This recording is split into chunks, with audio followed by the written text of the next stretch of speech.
আমরা আসলে কিভাবে বোর্ডগুলো চেক করে থাকি সেটা ভাবলাম যে একটু ভিডিও করি। সেখানে আসলে যারা আপনার আইপিএস তৈয়ার করেন আমার মতো সবাই অবশ্যই অসিলোস্কোপ ব্যবহার করা সবচাইতে জরুরি।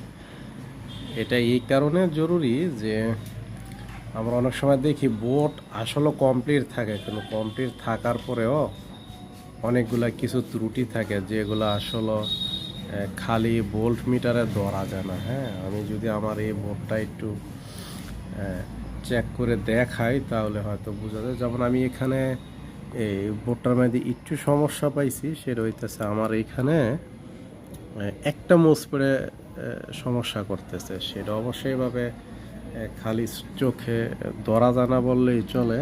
এখন আমি যেটা দেখতেছি যে এখানে আমার সিগন্যাল ঠিক আছে, তারপরও একটু সমস্যা হয়েছে। সাধারণত একটু সমস্যাই আসলে এর জন্য ফুল বোর্ডও জ্বলা যাইতে পারে। তো সেক্ষেত্রে আমি যদি এখানে দেখাই, যেমন এখন আমি এটা একটু আউটপুট চালু করলাম, সেক্ষেত্রে আমার অসিলোস্কোপটা এই জায়গায়।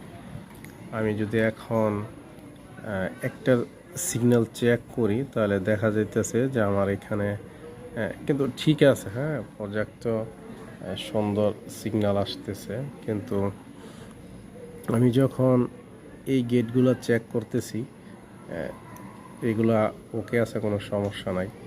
কিন্তু যখন আমি এই একটা মুসপেডের গেট, এটা যখন আমি ধরি তখন এই যে সিগন্যাল আমার এই সমস্যা। হ্যাঁ, এটা কিন্তু খালি চোখে ধরা দেয় না। হ্যাঁ, বাদ বাকি অন্য সবগুলো ঠিক আছে, জাস্ট এই একটা মুসপেডের গেট সমস্যা। এটা অবশ্য আমি চেঞ্জ করলে হয়ে যাবে।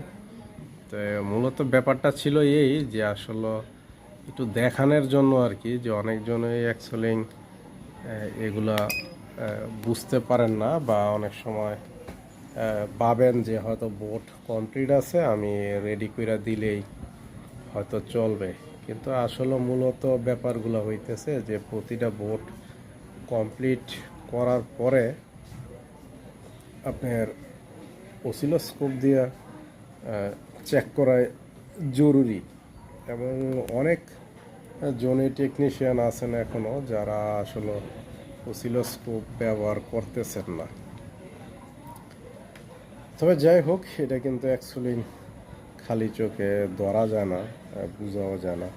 আমার এই পাশের হিটসিংগুলা অনেকটাই ঠান্ডা, কিন্তু এই পাশের হিটসিংটা গরম।